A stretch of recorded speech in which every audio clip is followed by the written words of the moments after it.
बहुत ज़्यादा लेट हो चुके हैं। अभी हमने पहुंच जाना था मदीना शरीफ में, लेकिन जो पाकिस्तानी कम्युनिटी है, चाहे वो ड्राइवर हो, चाहे वो डॉक्टर हो, चाहे वो इंजीनियर हो, या चाहे वो प्रॉपर्टी का काम करता हो, उनके अंदर जो बददियानती होती है ना, वो नहीं निकलती। बहुत ज़्यादा लेट कर दिया। और रात को बात हुई ड्राइवर के साथ, जिस बस के साथ हमने जिस ड्राइवर के साथ जाना था, तो उसने बोला था कि मैं सुबह 6 बजे रिसेप्शन पर आपने सामान रखना है होटल के, तो मैं वहाँ पर पहुँच जाऊँगा। 6 बजे तक 7 बजे तक हमने इंतज़ार किया, नहीं है। कॉल लगाई, मैं आ रहा हूँ। 9 बज गए, 10 बज गए, 11 बज गए। वो बंदा मसलसल झूठ बोलते जा रहा है कि मैं आ रहा हूँ, मैं आ रहा हूँ, वेट करें। लेकिन वो 10 बजे के बाद भी नहीं आया। फिर उसने कॉल की कि आप वापस अपने रूम में चले जाएं। हालांकि वहाँ से हम चेकआउट करके आए थे और जो की थी रूम की, वो हम रिसेप्शन पे जमा करवा दी थी कि ये आपकी होटल की चाबी है, ये अपने रिसेप्शन पे रख लें। तो उसके बाद फिर हमें रिसेप्शन से चाबी लेनी पड़ी। फिर हमने अपना सामान उठाया, 7-8 बैग थे, फैमिली साथ है, तो बहुत ज़्यादा मुश्किल हो गया था। यहाँ से सामान, पहले हम उधर से लिफ्ट से सामान नीचे लेके आए, फिर ऊपर लेके गए। तो ये चीज़ें जो है ना, ये सफ़र का हिस्सा है। ये आपने समझ लें कि आपने इन चीज़ों से गुज़रना है।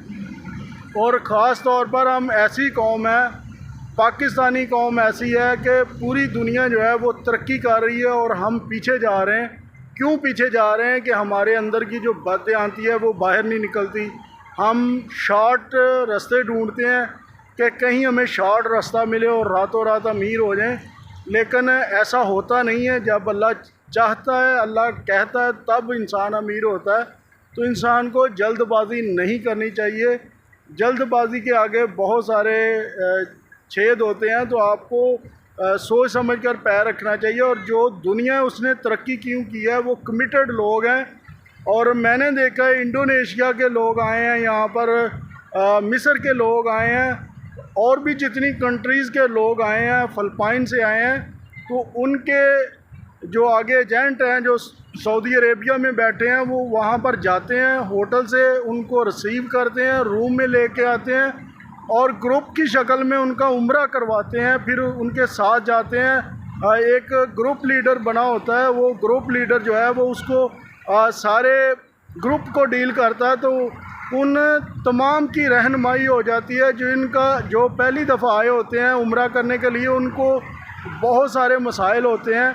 मसाइल ये होते हैं कि एक तो उनका टाइम बहुत वेस्ट होता है। टाइम यहाँ पर इतने पैसे लगा के आते हैं, कोई मकसद लेके आते हैं कि अल्लाह के घर में ज़्यादा से ज़्यादा वक्त निकाला जाए, हमारा टाइम बहुत कम वेस्ट हो। लेकिन ये पाकिस्तानी कौम ऐसी है, झूठ पे झूठ बोलती है। मैं आ रहा हूँ, मैं कर रहा हूँ, मैं कर देता हूँ। तो दूसरी कौमों में आप ये चीज़ें नहीं देखेंगे। इसीलिए वो लोग कहाँ तक पहुँच गए हैं, तरक्की कर गए। और आज भी हम तरक्की करने की बजाय बहुत पीछे चले गए हैं इन्हीं बातों की वजह से। लालच हमारे अंदर बहुत ज़्यादा है, लालच हम रखते हैं। लालच की वजह से हमें ये सारी चीज़ें फेस करनी पड़ती हैं। अब ड्राइवर के पास खाली सीटें थी, उसने अपनी कमिटमेंट को नहीं देखा। उसने 3:31 पर हमारे होटल के पास आया। 6 बजे सुबह का बोला है। आप अंदाज़ा लगा लें कितने घंटे लगते हैं। ना हमारा ये प्लान था कि हम सुबह जल्दी उठेंगे, उम्रा शरीफ पढ़ेंगे, उम्रा करेंगे, वहाँ पर तवाफ़ करेंगे। लेकिन उस ड्राइवर की गलत बयानी की वजह से ना हम हरम पाक में नमाज़ पढ़ने के लिए जा सके, ना हम असर की नमाज़ पढ़ने के लिए जा सके।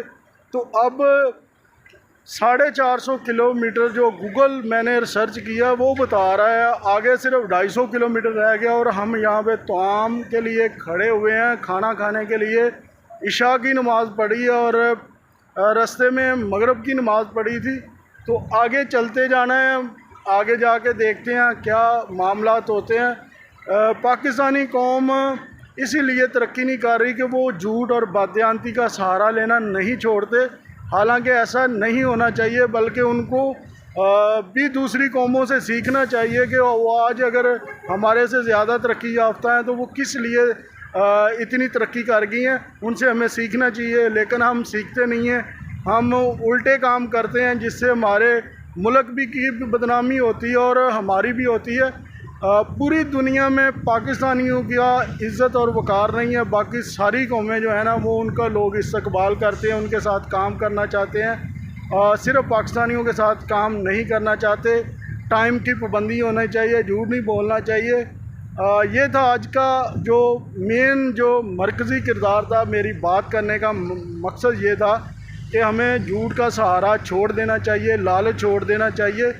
अगर हमें तरक्की करनी है, नहीं तो हम पहले ही बहुत बुरी कौम है, दुनिया में कोई बंदा हमारे साथ बिज़नेस करने के लिए तैयार नहीं है, तो मज़ीद भी हालात ख़राब हो सकते हैं, मज़ीद पीछे जा सकते हैं, हम तरक्की की तरफ नहीं जाएंगे। इसी अच्छे से मैसेज के साथ मुझे दीजिए इजाज़त। वीडियो अच्छी लगे तो इसको दूसरों के लिए ज़रूर शेयर करना है। आपका बहुत शुक्रिया। अल्लाह हाफिज़।